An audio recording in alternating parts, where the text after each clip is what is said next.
Good morning, Chameleon Academy, and I'm here with Michael Nash. Hello, Michael. Hey, good morning. Nice intro. I liked it. Hey, yeah, I'm getting better at this. So anyway, everybody, just for all of you who want complete authenticity, I do have coffee for Chameleons and Coffee. I don't require my guests to have coffee, don't you worry, but Michael, they make sure that I live up to my promises. Gotcha.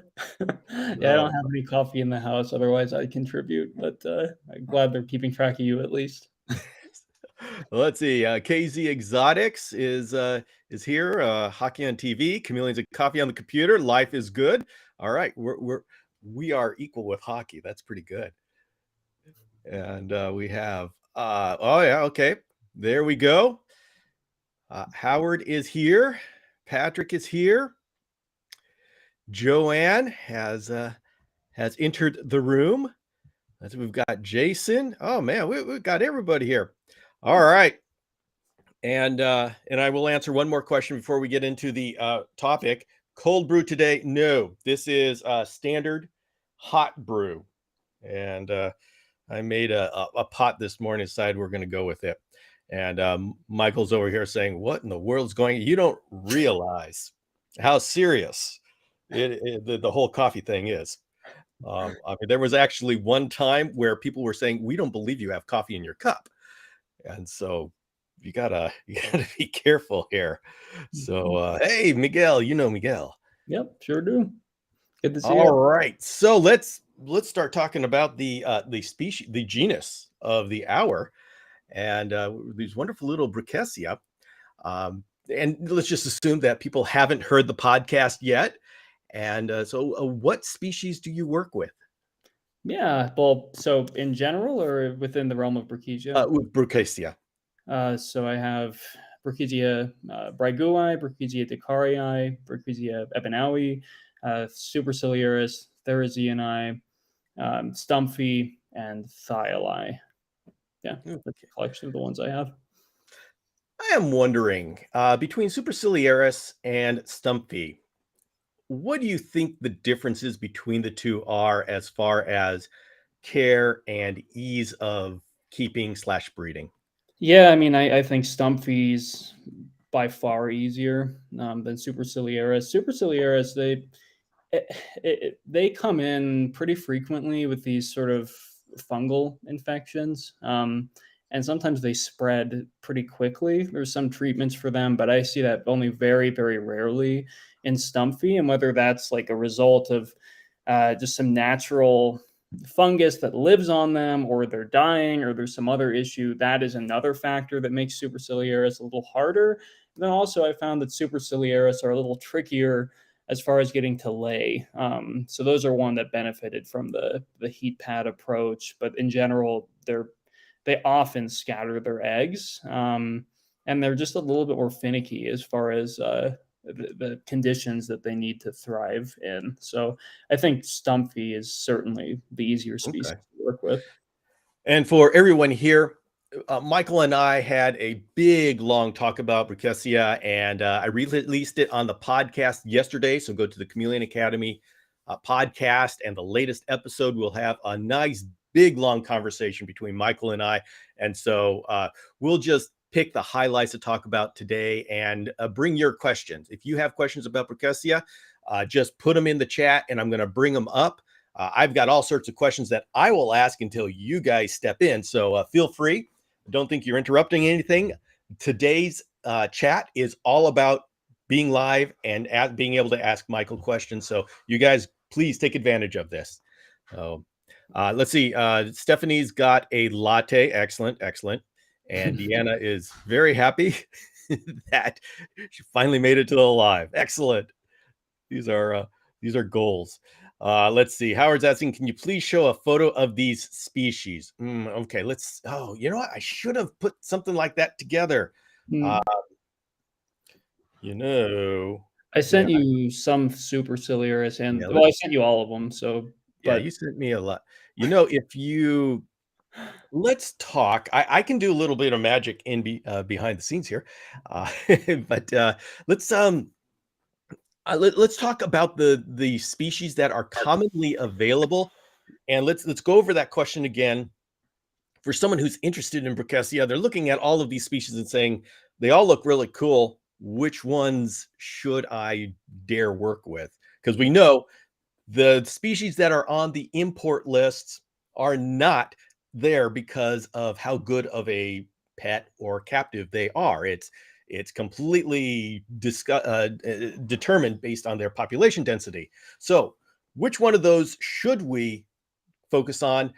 And you can go ahead and add in which ones we shouldn't focus on. Yeah.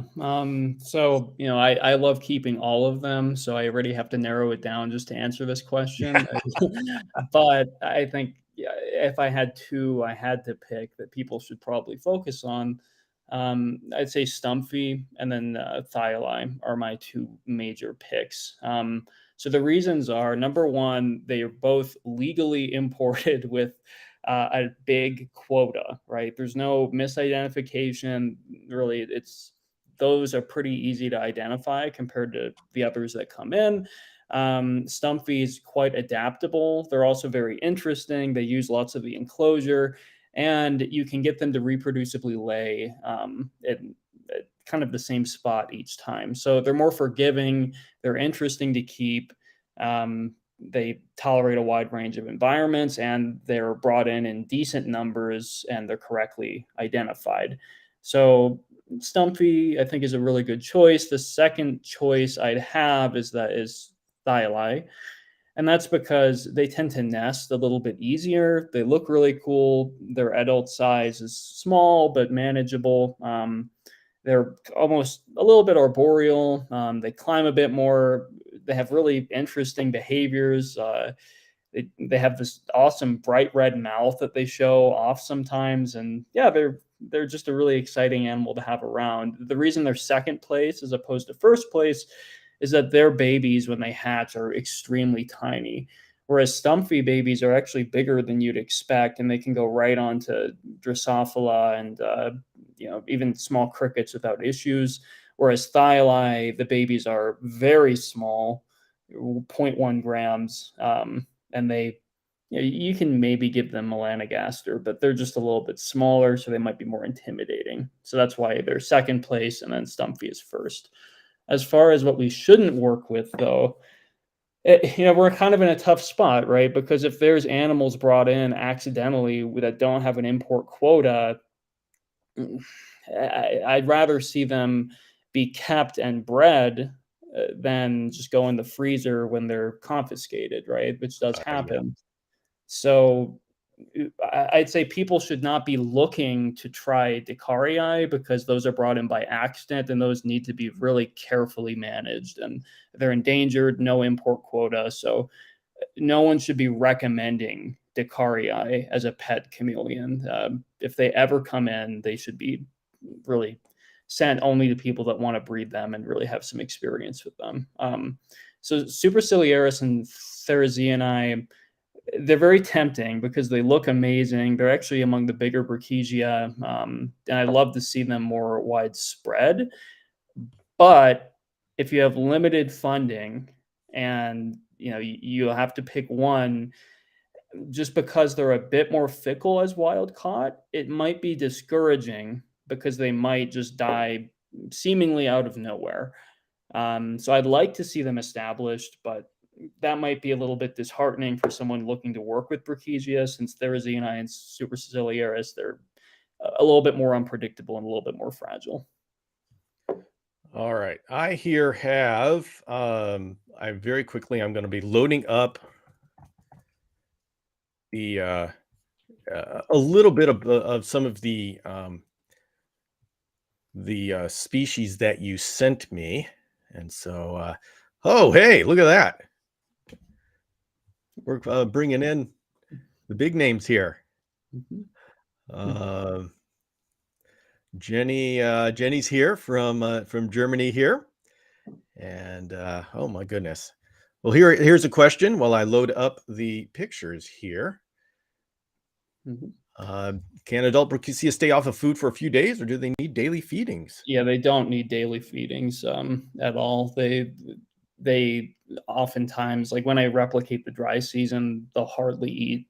I mean, they'll eat maybe a few bugs every week, right? So as far as general maintenance care, no, definitely not. You can feed them much like you would most other chameleons, like every few days, every couple days. But if you're gonna replicate the seasons like I'd recommend, then you feed them more in the wet season, but certainly no more maintenance as far as feeding than any other chameleon. Okay. And how much moisture do they need? So talk about hydration. Uh I mean we need to like dark frogs, we think about them, oh, they need moisture all the time. Well, no, they actually can be around some dry leaves.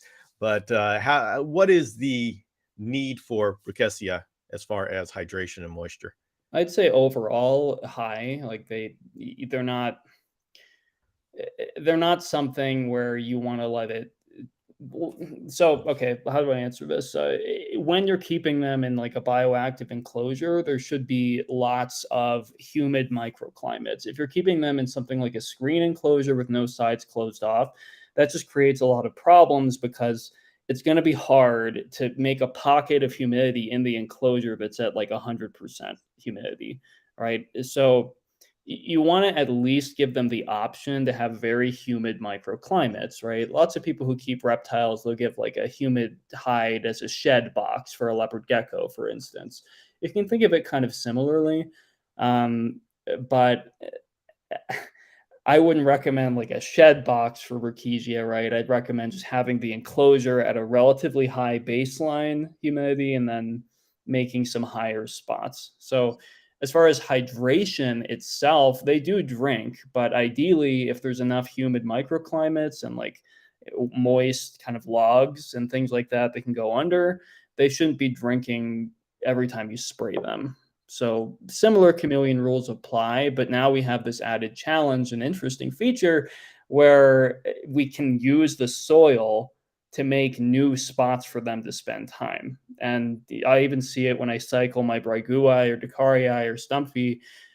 They will slowly kind of retreat as I warm things up and reduce humidity to go under logs, for instance, where it's more humid. And you'll see them start spending more time there because the rest of the enclosure is getting a little too dry for their comfort. So they will utilize things like that we might not be used to seeing other chameleons utilize. Long Okay. answer, but that's kind of how I speak. Here we go. Let's start looking at some of these pictures that you sent. Actually, these are babies. Let's take a look at these adults. Now, can you Mhm. give us a tour of what we see here? Yeah. So on the left, we have a mating pair of Brookesia dacarii. So they bred, and I think this might have been the first mating I had that produced offspring. But this was after I put them through a distinct dry season and then slowly started increasing humidity and watering. And then within a month of doing that, we saw this regular mating, which is great. And that female, I think, ended up laying 4 eggs that hatched. So that was really good. It's one of a few. Then on the middle panel, that's a shedding a captive bred Brookesia thyli. It was just kind of a neat picture when I saw all that shed hanging off so far. And then on the right is this interesting behavior where a pair of Dacarii, when I'm putting them together for breeding purposes, they have this kind of courtship, much like some of the smaller Kalumas in captivity, where they'll sleep on the same branch or near each other, and they just spend the day sort of nearby one another before actual mating happens, or maybe for a week or so, and mating happens in between. So that's them sleeping on the right as part of their kind of mating behavior. And then on the left, far left, is the actual mating event, and the middle is just a cool thyli that's shedding. Okay. And okay, a little bit of extra interesting formatting here. I'm doing this. I'm doing this live. So Yeah, so I'll start on the far right this time. This is a pair of Brookesia brygui mating. And again, they were put through a very similar cycling as I put the Dacarii through. So this is, a month or two after waking them up, more or less, from that kind of dry, sort of hibernation state. And as I said before, the Bragui, or on the podcast, Bragui tend to stay on the ground. So that's where they spend most of their time. But this is them mating, again, after triggering the temperatures and humidity to go up. In the middle is a a Stumpy hiding in some leaves. I think she just finished depositing some eggs. And then on the left, that's a Decarii, demonstrating that species, they climb a little bit. So she's up on a branch that's maybe 6 inches above the ground. So just showing some of them do climb. Some don't do it as much, though. All right, let's go ahead and pull up some of these questions. Mhm. We'll go up to, let's see, where, let's go.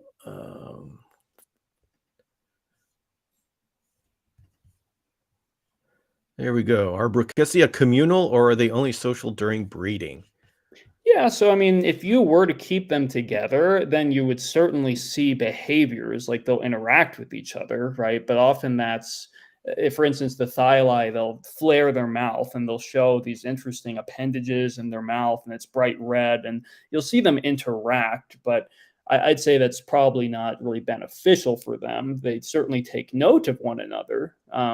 But calling them communal, I think I have a little bit of a hard time doing that because they don't, to my knowledge, gain any improvement in quality of life when kept together, unless you're considering breeding, right? So for breeding, you need to put them together, obviously, for it to happen. And sometimes you have to keep them together for longer than a few days because their courtship process might take a while. But as far as just general keeping, I don't know that I call them communal because I've not been able to identify any benefit keeping them together for reasons other than breeding. All right. Mhm. Are some importers better than others to purchase these animals from? Yes. Yep, there are. I can name a few Yes, names. go ahead and name names. Yeah, I'm happy to. So my friend Chameleon Cans, I love that guy. He's great. Really nice importer. He does a nice job kind of picking out really, really high quality animals. Really like him. One World Exotica, or Jay, he's been great to me. Really, really beautiful animals as well. And he brings in special things, and he's nice to work with. And I've been really enjoying working with him as well. Let's see. There's a lot of people one should be aware of, right? And those are flippers where they don't really import very much, and they'll just get like a handful of Brookesia, and then they'll sell them, but they'll basically lie and say, "Oh, these are captive bred," or Does on the that website. really happen? Oh yeah, yeah. I mean, I've seen it. It's and they're not. I mean, They're who would say these are captive bred? That's well, just not, that's ridiculous. exactly. So unless they show you like pictures of babies, like One World Exotica, or they hatched a few Stumpy recently from their bioactive enclosures, but basically anytime people just casually say, "Oh, they're captive bred," they're not, and you should stay away because not only are they not captive bred, especially if they're adults, but probably they're mislabeled. So I know Reptile Pets Direct also gets in big shipments, and they have a website, so you can look into them as well. But yeah, be on the lookout for like smaller importers that probably aren't even importing, and they're likely just flipping the animals. If they won't provide you pictures, that's a big red flag because these are so often mislabeled or misidentified. Um, so just be on the lookout. I mentioned three, two of which especially I've worked with a lot and I really like. But yeah, it's certainly be wary. Okay. Mark is asking, have you observed long-term female riding in all the species you keep? Yes. So I've noticed it to be a And by the way, shorter. what is female riding? Yeah, sure. So this is when they're not mating. I don't know if I sent any pictures of. I think I might have. I probably. sent you some other pictures. But anyway, yeah, female riding, it's just referring to this idea where the male, because they tend to be much smaller than the females, they just kind of sit on the back of the female. And then the female just walks around all day, and this little male is just perched on her back. And she doesn't really try to get rid of him. He just hangs out there. So that I've noticed it across all the species I've mentioned. So that's Superciliaris, Therizini, Thyli, Ebenaui, Dicarii, Brygui, Stumpy. However, thanks for asking that, by the way.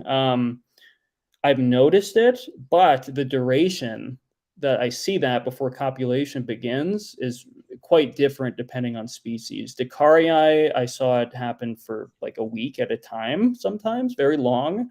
Thyli can be very long as well. I've seen that several days at least. Therizini and Superciliaris, I've only seen riding for like a day or two. So the duration is much shorter for those. But for the others, yes, I certainly have observed it. Okay. How bad are how much of a problem is misidentification? So a big one. um, it's big because so I mean, for one thing, there's the issue where people who export, right? They collected from the wrong location, and they're bringing in some other species that there is no quota for.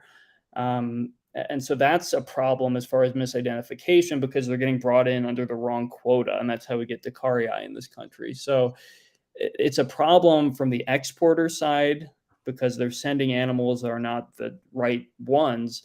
But then there's the other issue where once they reach the ground here, we also have to deal with misidentification. So, like Superciliaris and Therizini are a great example. They look really similar.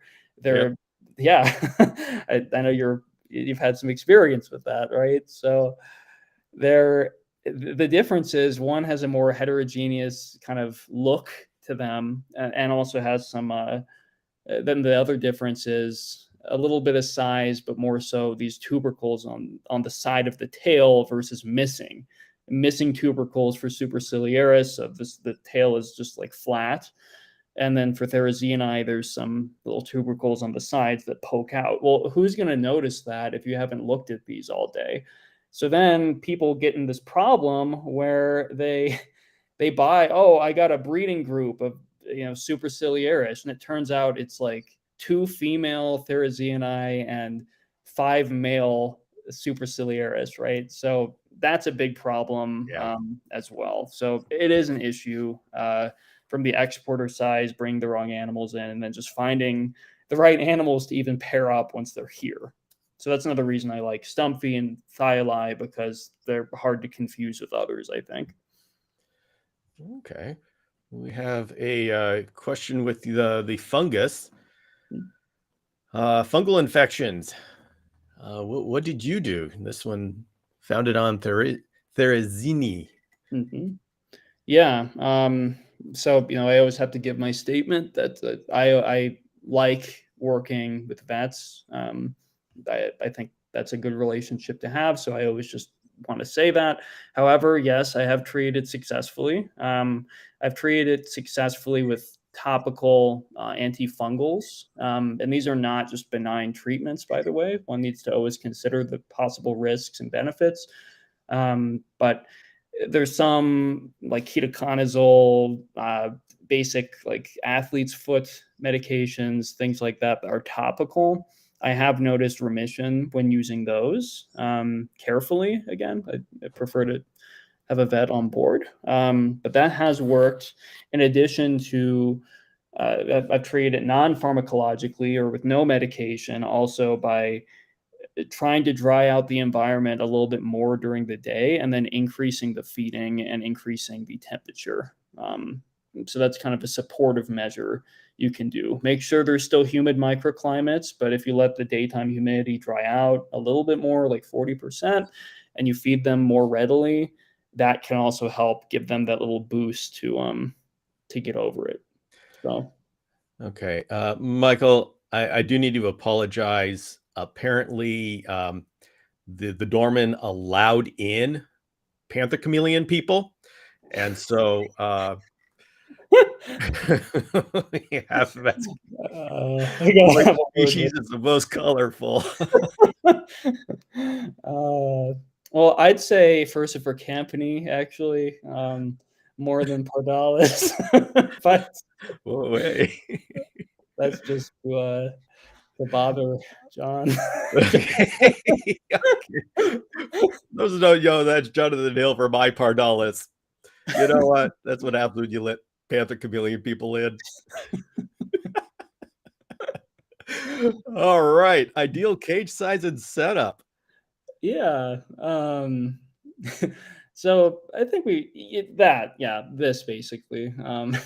So hybrid enclosure, right? So that means either eruptibries with the sides closed off, or a leap enclosure, which is pictured here, which I love using, or a glass enclosure. I guess it's not even hybrid anymore, but basically you want some of the sides closed. Whatever you do, if you build it, what have you. Oh, Tamara Designs enclosures too are nice with the PVC. Anyway, the point is you want some blockade of the airflow, right? And so you need some ventilation in the front, but overall there should be some solid sides in there. It depends on the species. I'd say you could use the same size enclosure for any of them, but you would just be utilizing or decorating, we'll say, different parts of the enclosure with an eye as far as where they're going to be.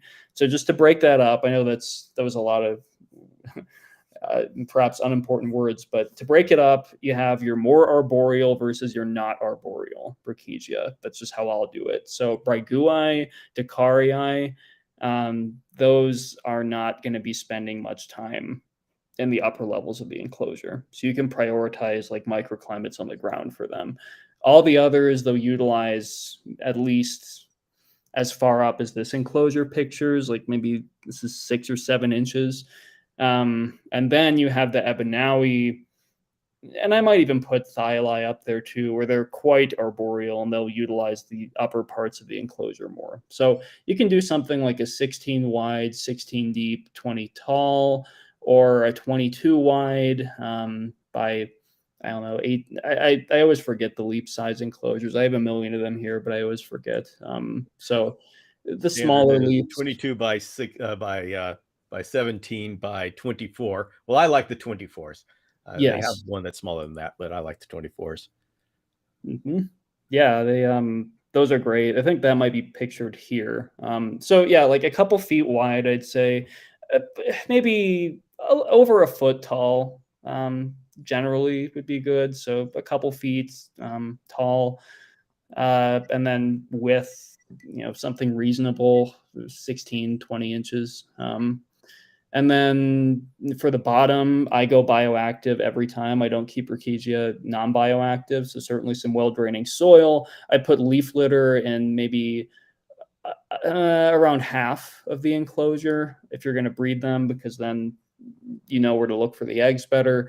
In the middle, I put some kind of woody plant they can climb on and perch on, and then I put some sort of lower plants on the ground with a little bit of wood.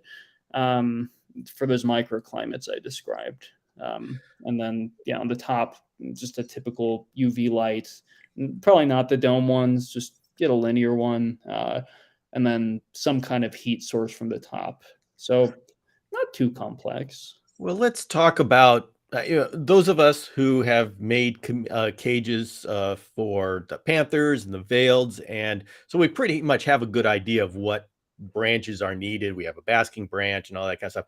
What should we be taking into account when we are trying to branch vertically in a Brookesia cage?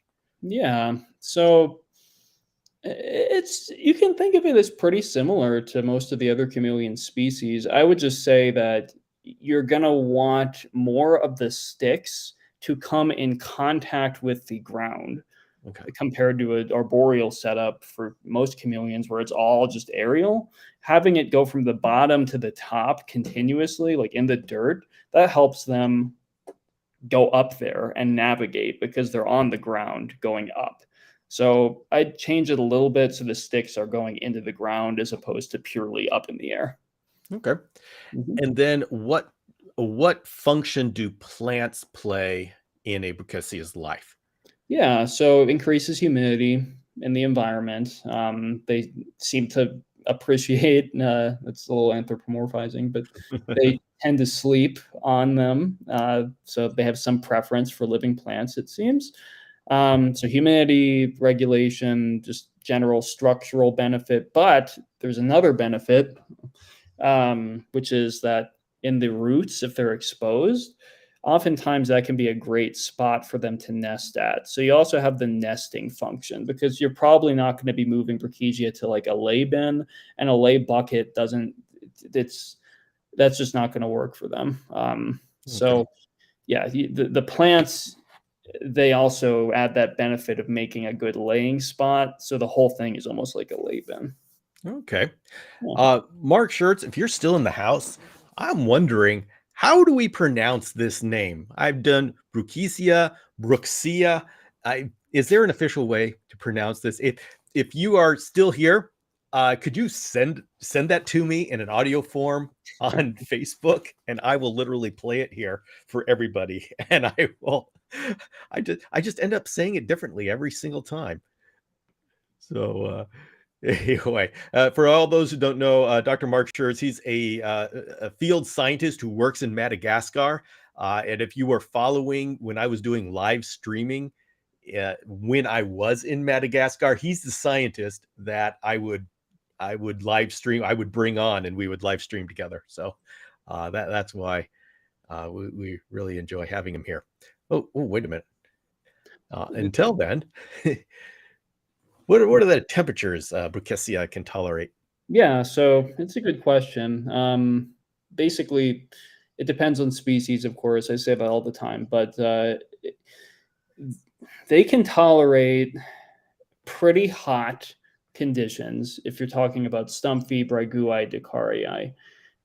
However, I don't know that that would translate to, like, you shouldn't be they can tolerate temperatures up to 90, okay? But but that shouldn't be like that shouldn't be the common thing. That should be something that you're purposely doing if you really want to trigger that um, hiding and going to that dormant state. And again, you need microclimates with that condition, and you need to be very careful and monitor it closely because they're not in the wild; they're in a box, right? So I'm hesitant to even say that, but just for honesty, I mean, I've had ambient temps go up to 90 when really triggering them to go down and rest for the dry season. As far as general keeping, like if you have a concern about your house, maybe, oh, it gets hot, I'd say ambient temps of around 80 is probably the maximum that you can reliably deal with. Year round, I suspect that would lead to them having a shorter life just because they'd be active and wouldn't have that kind of dry season. But if your room gets above 80 with any frequency, I'd say that it might be mm, a bit harder to keep them long term. Okay. What are the major problems in keeping them? What should we look out for? Yeah, so I already mentioned like a couple of them with regards to species identification, even getting them here and then getting a breeding group in order, right? But other than that, as far as like husbandry Yeah. concerns, yeah. So um, I'd say honestly, like desiccation. They're small, right? Anything small, it's just easier to make a mistake and dry them out. So I'd say balancing the humidity is what makes them a little bit more tricky because you want it more humid, but you also don't want it totally flooded. So because we're working with bioactive, although I think that's the only way I'd ever keep them, that also comes with its own host of potential issues. Like the setup needs to be right, the springtails need to be, working optimally, the system needs to be running. So to keep Brookesia, I think you should probably use a bioactive setup, and then that just has its own issues, right? But other than that, feeding the really tiny newborns might be a little bit tricky if you're not comfortable with bioactive, or working with tiny species. So that's another potential issue. And then the other problem, well, maybe not problem, just feature, is that even working with a vet, it can be hard to administer medications to them just because they're small. So inherently, it's easier to make them aspirate if you give them too much. It's hard to know the dosage, to dilute it enough to even give it to them. So it's hard to treat them compared to other chameleons. Okay. Here we have Jenny saying it's easy when you speak German. Pronunciation of Latin names is identical. Oh, our poor German keepers probably just go crazy when they hear us pronounce these things, especially when we pronounce them differently every single time.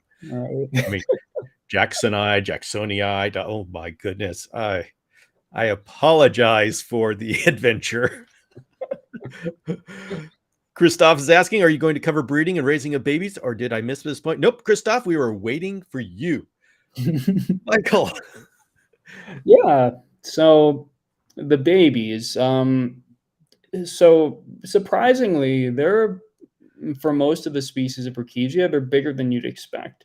They're not proportionally like if you compare the size of a brand new born baby veiled to an adult veiled, it's a massive difference, right? But Brookesia are so tiny, they seem to be hitting the limit of evolution as far as how small the babies can possibly be. So Brookesia babies are actually bigger than some varieties of, like true chameleons, like Versifer campani. Um, so they're sometimes comparable to like Versifer lateralis in size as babies. So Stumpy in particular, Brygui, Decarii, um, they're they're bigger. So it's not that hard. I say you really should use a bioactive setup for them. It's just all that mist getting on their face when they're so tiny. It might cause problems. It's harder to keep the temperature, humidity right in the screen enclosure. I'd say bioactive hybrid enclosure. But they just hit the ground running. They'll eat right away. They do pretty well as long as the environment is good for them. Now, if you're working with something like Thyli, or maybe Superciliaris, they're kind of small when they're born,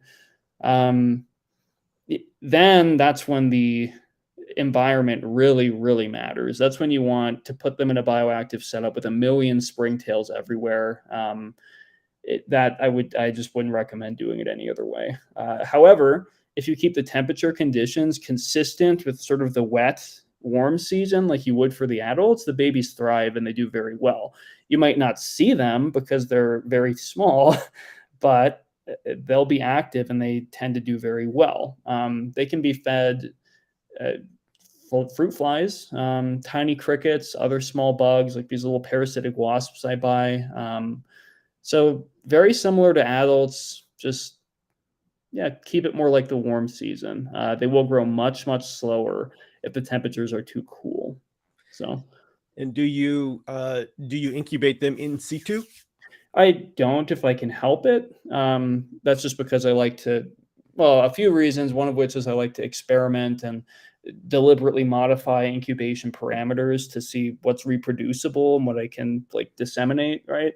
I've had them hatch in situ, and that's how most Brookesia bred thus far have hatched. It's just surprise in the environment.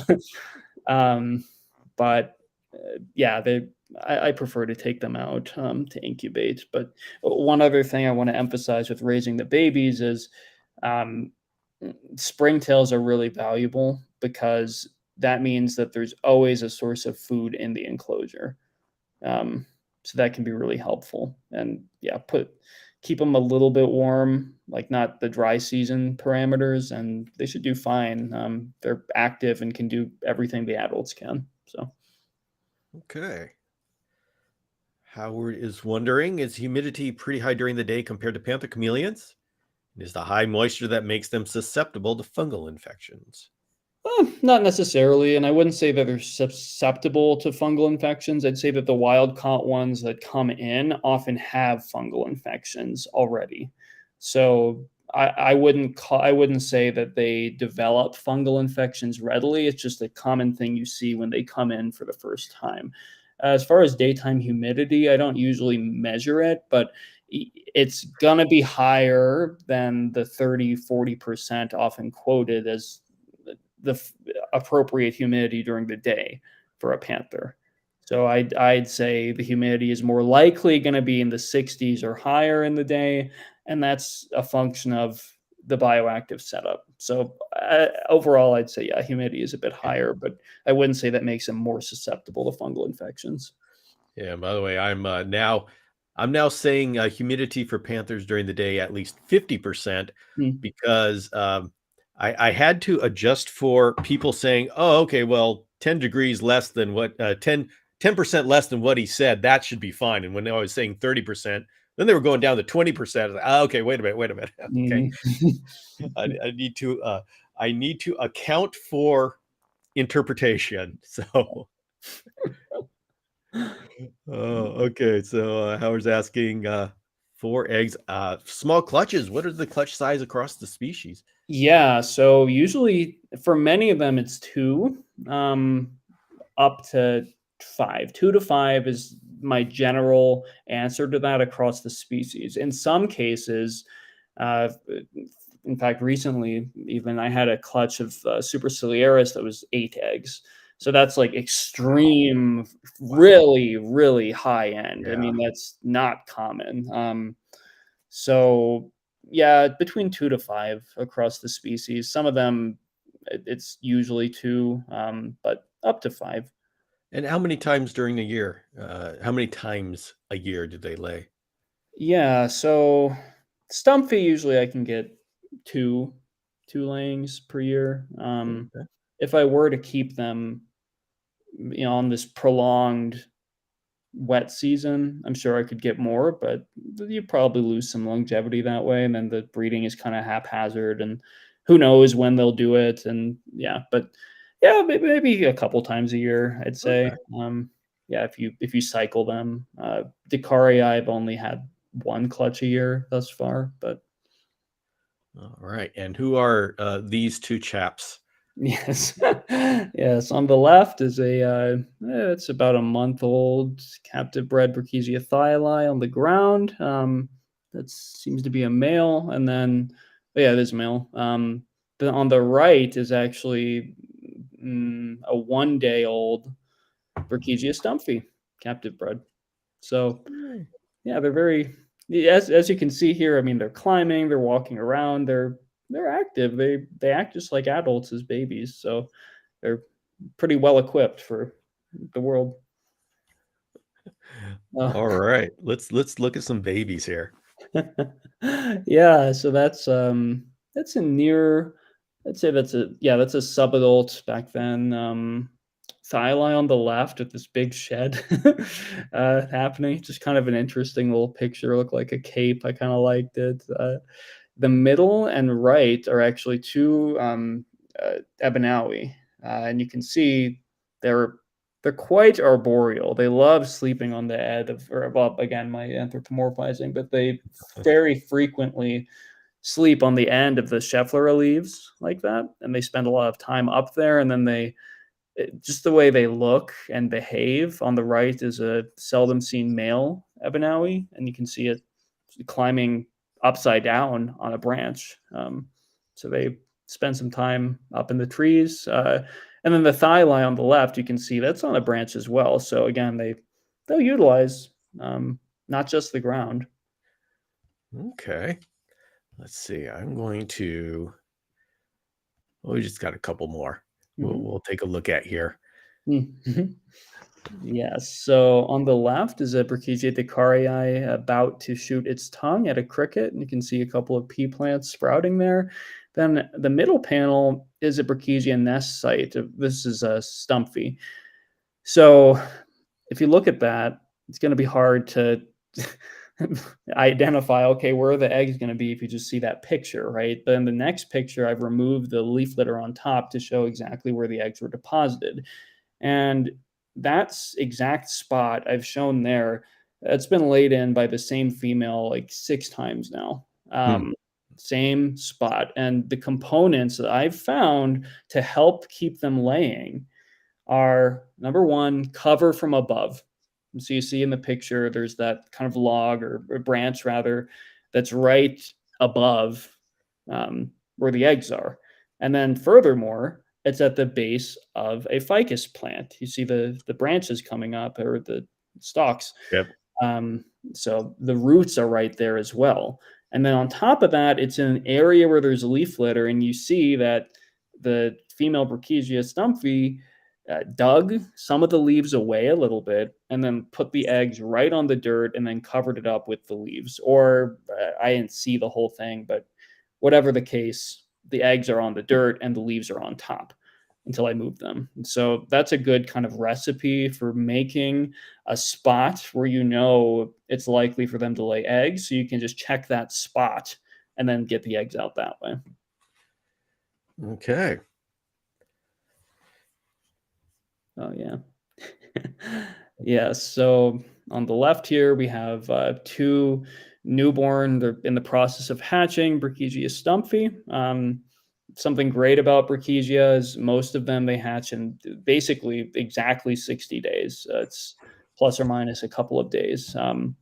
They require, in my experience, a day-night fluctuation to hatch appropriately. So that's like 73 or so during the day, maybe a little higher, and then down to 68 or so at night. So that seems pretty important.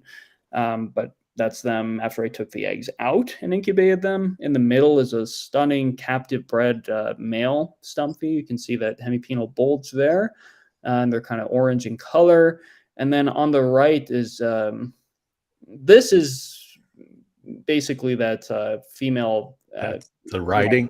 riding behavior. Yeah. Okay. So this is in Brigui, and this is rare that I see them on the side like that. Again, they're almost always on the ground, but in this case, for this riding behavior, the male is on top, and he's just sort of being dragged by the female almost until they mated later.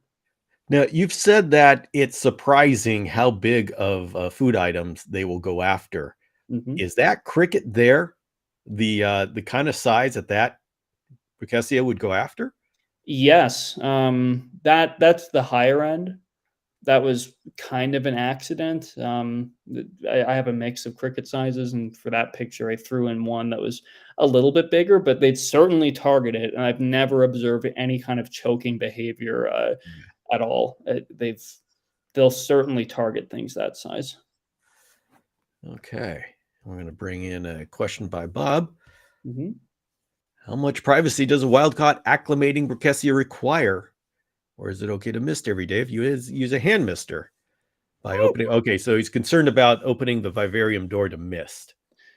I'd say that's probably fine. I mean, the bigger concern for me is just that you're letting out the humidity every time you do that. But if you're going to spray it, then that kind of makes up for it. So, I mean, overall, I'd say that they probably, you always want privacy, right? And you know that, everyone knows that. But I'd say that Brookesia probably require a little bit less than other chameleons because many other chameleons, they'll, some of them might react totally defensively. I have a couple of species where they just see me come in and they bolt, or, they go around the branch, or they just run. They're quick about it, and they don't like it, and their colors change, and it's an obvious real-time reaction. Brookesia, because lots of their strategy seems to either be just dropping and playing dead effectively or just kind of moving away slowly,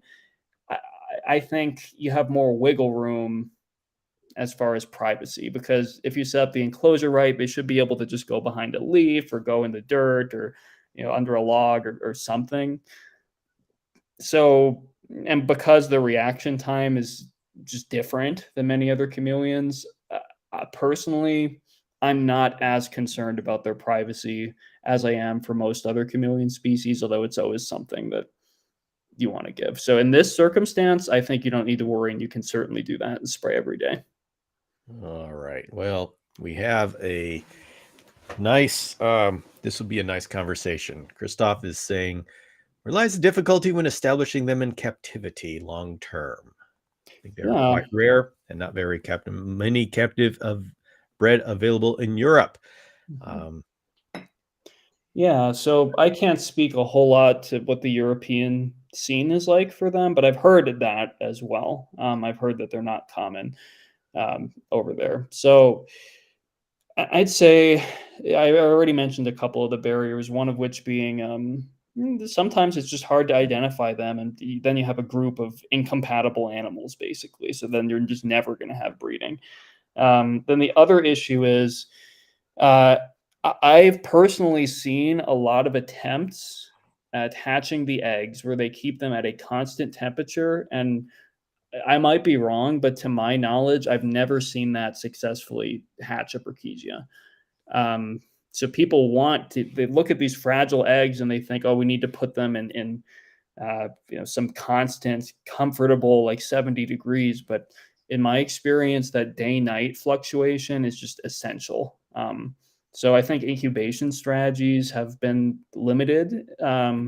Another thing is the babies. I think as we move forward with getting more comfortable with higher humidity and bioactive setups and working with small species, it'll be easier to establish them because I've also heard a number of cases where the babies just didn't make it. So, in addition to that, their reproductive rate is relatively low. Um, and furthermore, a lot of the time when people keep them, they don't give that seasonal fluctuation. So they kind of burn them out. So then what they're left with is animals that produced a bunch of eggs, but then die. And then you have eggs that don't hatch because the incubation is wrong and there weren't that many eggs to begin with. So then the whole thing is gone and you have nothing left. The few people that manage to do it successfully also they want to hold on to them because they know they're hard to come by. And then that can be a problem too if they're not cycling them or they die early and then everything's gone. So there's a number of things limiting their success, but I think we're well poised to fix all that. I hope that answered and your question. Maybe leave another comment if it didn't. yeah, I'll add another reason why we don't have them established. It's because they're available, and just we human beings tend to not value something until we can't get it. And right now in Europe, yeah, Brookesia are available, and people aren't as excited about it. But Rampholian spectrum, oh hey, that's really in demand Mm, because they're not readily available. And so I think number one, the price is not the price that you can sell them for is not something that you can make money for. So anybody doing it has to be doing it out of the love for it, and that's some people will do it, but not a whole lot of people will do it. So it's going to be very difficult establishing it, and we're going to have this problem in the United States as well. That it's going to be a small group of people working with them, and they're going to have to be doing it as a passion project until all of a sudden Madagascar shuts down, and then everybody's going to want them because they're not available. Uh, Now, the thing that is hopeful for me is a lot of this work that Michael has done to lay down the groundwork for other people to do it, and the more the availability of leap cages, you could say, ah, but we've got terrariums. How come that makes a difference at all? I sometimes it just takes products built specifically for that to make something take off. And a lot of this is human psychology. It's very strange, but I think, yeah, I mean, right now, I remember when Brookesia paramata Oh my was god. available for $75, and Oh like, god. I mean, now you could sell them for thousands. So, Paramata totally breaks my heart. I wasn't keeping them back then, but that's such a sad. Yeah. oh yeah, I actually got a baby paramata, so I Mm. mean, I hatched one out, and I just, yeah, I was considering focusing on Parramatta. Maybe that's going to be my species. And Yeah. Yeah. So, all right, let's see. I think you already answered this question. Do you ever hold them and are they quick? Yeah, I Or mean, so I inspect them to like palpate for eggs or check if there's some, health problem. I mean, you could hold them, but I mean, they're not really gaining anything from it. It's just to inspect it. So it's the typical kind of chameleon answer. yeah. But as far as whether they're quick, so no. No, mine play dead.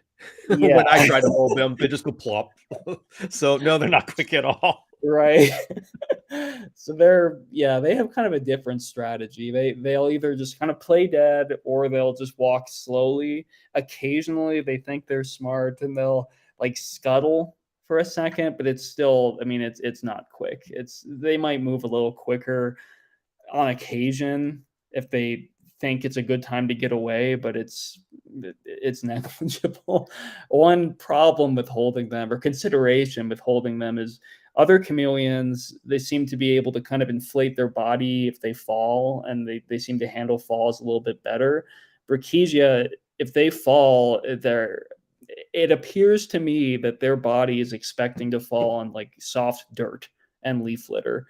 So if they drop from a certain height, they're not super arboreal. I suspect they might actually get hurt worse Hmm. than most other chameleons because they just sort of play dead like this, and I mean their head could just hit the ground, and they're they're not as good at falling on ground as most other chameleons. All right. We'll go to there's a little bit more involved. Uh, Mhm. what does the ideal night temperature mean to you? Obviously, it varies in terms of species, but if you were able to choose separately, Stumpy living in drier regions and Theli living in a wetter, I guess what would the ideal nighttime temperature mean to you? Yeah. So ideal nighttime temperature if for dry conditions for Stumpy, um, I'd say maybe down to like 60. I've taken them down to 55, and that's fine. 60 is ideal. 65 is probably okay, but 60s, certainly low 60s, ideally.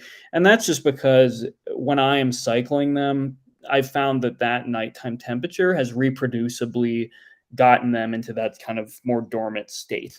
So that's how I measure that success, right? It triggers that behavior where they kind of go dormant so that they can wake up and breed later. Now, for thyli in a wetter environment, or like a wet season replication, uh, I'd say 70 at night is the ideal temperature. Just again, because keeping it at 70 at night has led to reliable seasonal breeding. Um, I'd feel a little bit uncomfortable making it 70 all year round because it's not 70 all year round in their natural environment at night. But yeah, it's 70. Is good for wet season thyli, and then low 60s for dry season stumpy. And then for wet season stumpy, just to complete the idea, that'd be like 70, 71, 72. And then thyli dry season again down to 55, 60. So, All right. We are going to take one more question. We're coming to the end of the hour. mm, We touched on this at the beginning, but the people watching probably have cycled through, and so we're talking to a whole new group of people. mhm. Can Brookesia superciliaris live in groups? So a couple things there. So they can survive in groups, and you're not going to observe them like flashing obvious I'm in distress colors like you would see for panthers or veils, right? So it's a little harder to gauge how they handle that. Now, I keeping them together is of course essential for breeding because their breeding is not usually just a 10-minute routine like it is for most other species of chameleons. They need longer periods of time together for that mate riding and then the actual active mating, and like their courtship takes longer. So for that to happen, they of course need to be kept together longer. For just general keeping, I'd say it's better to keep them separate if you can. So you can put them in groups for breeding, but I wouldn't take the fact that they can cohabitate like that in those circumstances as I wouldn't take that for granted and assume that they're always going to just cohabitate without issue. So it's considerable, but it should be done carefully. Yeah, Kathy, you're going to be seeing a lot of people keeping these together, and that is more because the chameleons don't have an aggressive approach to each other, and they tolerate without physical damage. But that's ignoring the emotional and aspects of it, which of course are widely debated because we don't know what is inside of a chameleon's head. But we also can make judgments as to whether it has a benefit. And if you look at animals in the wild, whenever there are animals that are communal or live together, there is an obvious benefit of being together, because whenever you have uh, two two individuals, they are competing for resources. They are competing for food and for everything that they need for life. And so whatever benefit comes from being together needs to overcome the having to share resources.